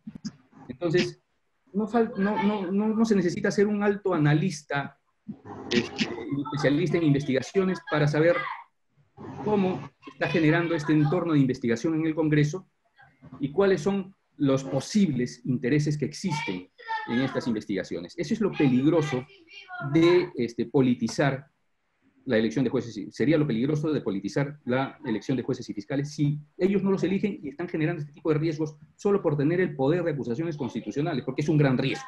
Vamos a ver el resultado al final. Ojalá que actúen con transparencia, que hagan su labor acorde a los intereses del Estado y no acorde a los intereses personales o de algún partido político, ¿no? Eso es en cuanto a lo que yo quería acotar sobre lo que expresabas tú respecto al sector justicia. De repente, lo único que no estoy de acuerdo yo es que se someta a un proceso de ratificación temporal a los magistrados, jueces y fiscales. El Perú es el único país en América Latina que tiene un proceso de ratificación contra jueces y fiscales y eso no permite hacer la carrera judicial ni la carrera fiscal. ¿Por qué? Porque lamentablemente el peruano, y eso tienen que romperlo también en el sector político, parte desde la desconfianza, cuando una relación se inicia desde la confianza.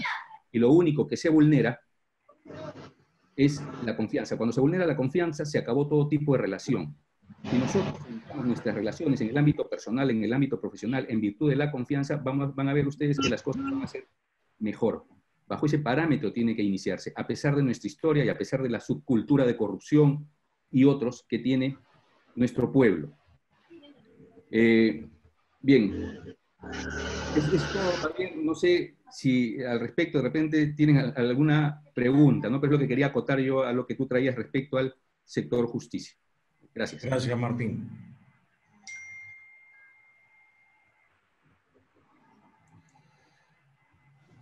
El doctor Miguel Arroza. Hola Néstor, no sé si me copian bien.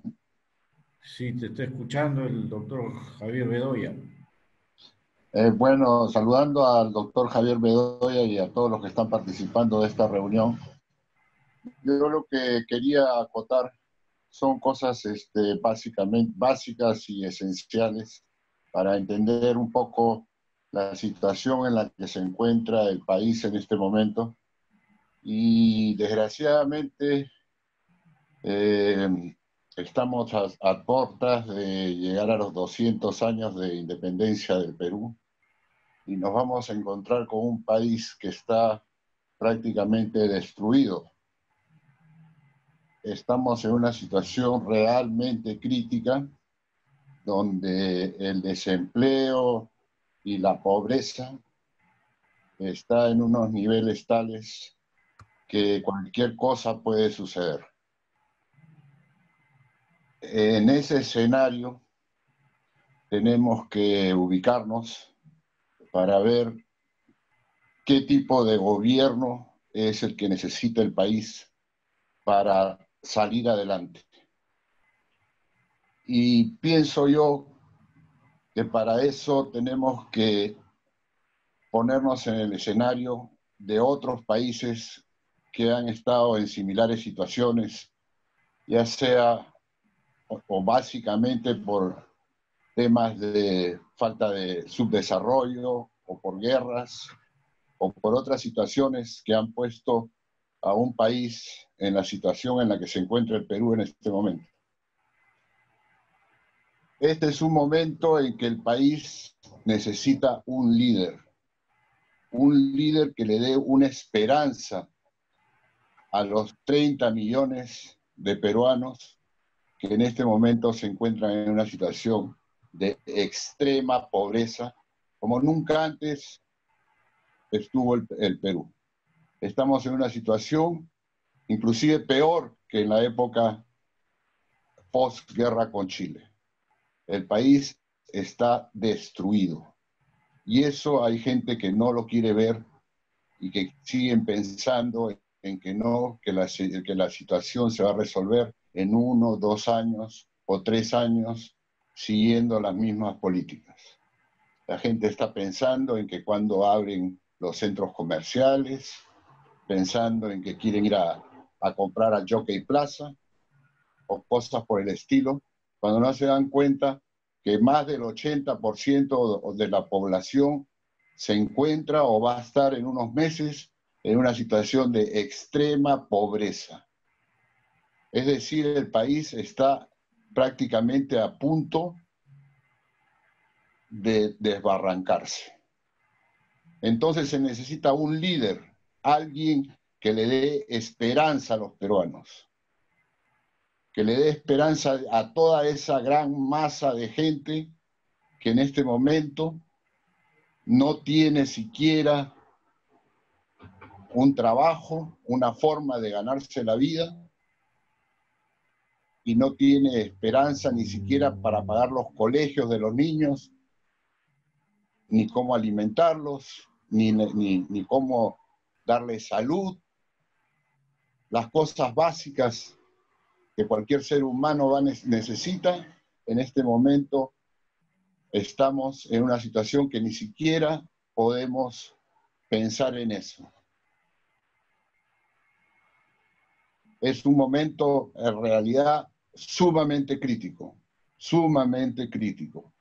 Y a partir de eso necesitamos un líder, alguien que le dé esperanza al país y que le dé esperanza a esa gente pobre que no tiene ni siquiera la esperanza de conseguir un trabajo. Porque en este momento, si antes usted ponía un aviso para dar empleo a una persona, tenía 5 o 10 cuadras de personas con su currículum en la mano para un puesto. 1000 personas para un puesto. Ahora eso se ha multiplicado por 10 o por 20. Entonces, ¿cómo vamos a resolver esto? Esto se tiene que resolver desde mi punto de vista viendo las realidades de países que han estado en la ruina, tipo Vietnam, tipo Corea, tipo Japón, tipo Alemania después de las guerras. Y todos esos países han surgido en base a líderes y en base a la ayuda de países muy desarrollados y en base al apoyo que se tiene que dar a las empresas privadas que generen riqueza y que generen sobre todo trabajo.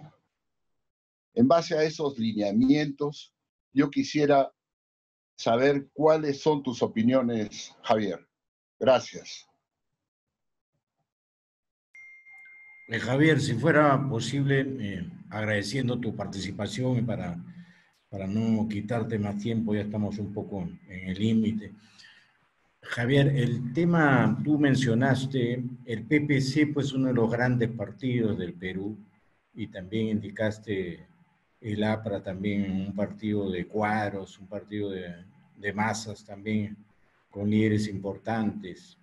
En la elección pasada ambos conjugaron una propuesta, fueron en Consuno, el 2016, y los resultados no fueron muy alentadores, pero como bien ha dicho el doctor Miguel da Rosa, colega nuestro, la situación hoy es realmente calamitosa, ya es una situación inédita, como antes lo han mencionado, esto no solo se equipara a la guerra con Chile, que no supera sus resultados hasta la Alemania que pierde la Segunda Guerra Mundial, ¿no? Cuando pierde la Segunda Guerra Mundial, el país simplemente había retrocedido 4% su Producto Bruto Interno, y acá lo vamos a 4 o quintuplicar, ¿no? Entonces, Javier, el tema específico era, ¿crees tú hay la posibilidad de construir un gran frente? ¿Crees que eso puede ser necesario, viable? Ya no a través de un líder político, sino pensando también en lo que es puede ser el llamado tipo Chile con Piñera, un empresario que tome las riendas del país, digamos, Roque Benavides, Siones, entre ellos podría estar la baraja. ¿Te parecería, Javier? Sí, a ver, un poco en la línea de lo que mencionó Miguel, yo creo que efectivamente mucho de lo que se necesita hoy en día es esperanza. El país realmente está en una situación muy difícil. A mí lo que me disgusta y me da mucha tristeza es que tampoco veo una claridad por parte de este gobierno de cómo afrontar esa crisis.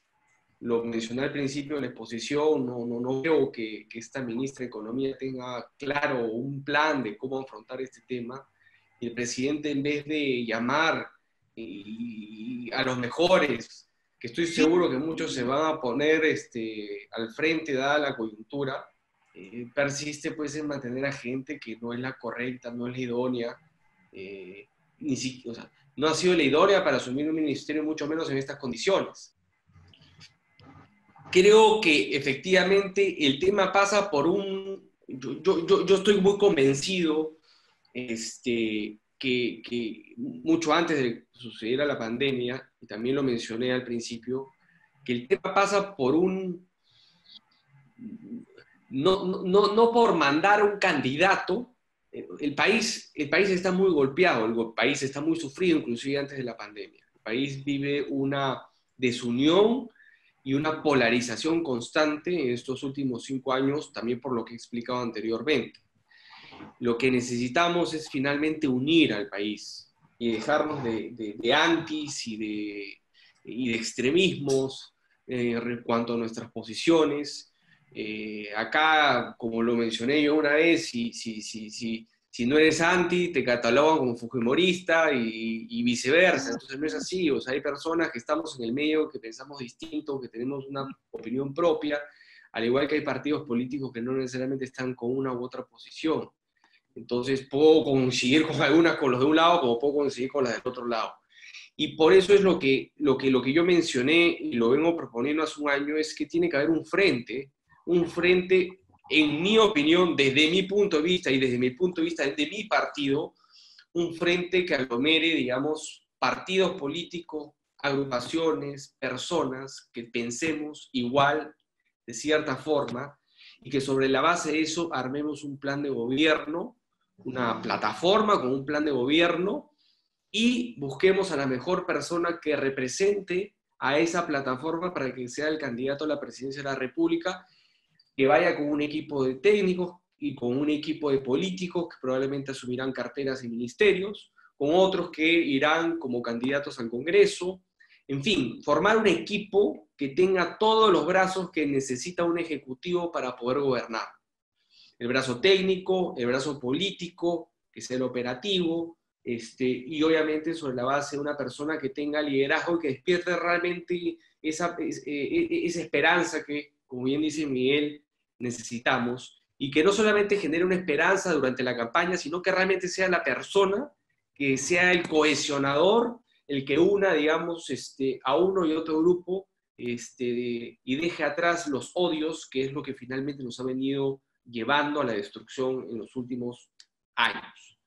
Lo único que veo es enfrentación, odios, puyazos. Eso no es lo que era finalmente la política. La política ha cambiado mucho. La política también pasa por proponer, y eso es finalmente lo que yo creo. Pero tiene que ser sobre la base de una plataforma de personas y partidos que piensen igual. Lo del PPC con el APRA no fue entendido por el electorado ni aprista, ni pepecista, ni mucho menos por el independiente. Fue una cosa que nadie lo entendió, que en Chile surtió muy buenos efectos. O sea, la concertación que ha gobernado Chile durante 20 años fue la unión de los socialdemócratas con los socialcristianos. La etapa post-Pinochet. Y acá lo que se pensó en un primer momento era eso. Lamentablemente, la gente no. Y también entre los socialdemócratas y los socialcristianos hay una distancia muy corta en cuanto a forma de pensar. O sea, hay matices. Entonces, la idea conceptualmente no era mala. Lo que pasa es que los que representaban a los socialdemócratas y los que representaban a los socialcristianos de pronto no eran los ideales para conformar esta alianza, ¿no? Y sobre todo sobre la base de la candidatura de Alan García, que venía muy desacreditado, muy desprestigiado, después de 2 gobiernos y todas las acusaciones de corrupción que venían sobre él. Entonces, la idea conceptualmente no era mala, pero no era con las personas indicadas. Pero lo que yo propongo es esta plataforma de un centro derecha, que represente finalmente los intereses de muchos de nosotros, o de un gran sector de la población, y puede ser cualquier persona. O sea, yo no tengo a nadie en mente, puede ser un Rocco Benavides, me parece el señor Sillón es una persona también estupenda. Mira, hasta Raúl Díaz Canseco lo veo en esa línea. Barnechea de pronto, un poco más centro-izquierda, pero con aires de derecha, ¿ya? Pero a mí no me preocupa ahorita la persona, lo que hay que formar es el equipo. Y ahí soy un poco en consonancia con Martín, ¿no? O sea, buscar esa plataforma, ese equipo, y sobre la base buscar al mejor que represente y que finalmente sea que pueda reencarnar los intereses. O sea, en Chile sucedía que le tocaba a un partido y ponía a su mejor candidato, e independientemente de quién fuera el candidato, salía elegido como presidente, ¿no? Y así se turnaron el Partido Socialista con el Partido Demócrata Cristiano la presidencia de la República en Chile. Entonces, sí, hay que buscar una persona que genere esa esperanza. Muchas gracias, Javier. Ha sido extraordinaria tu participación, excelentes tus comentarios y esperamos pues contar contigo para otra vez y para apoyarte también en todos tus proyectos. Ha sido un gran gusto. Muchas gracias, Néstor. Muchas gracias a todos por la invitación. La verdad que encantado. Gran grupo. Espero estar con ustedes pronto o cuando ustedes lo deseen. Yo encantado. Un gran abrazo para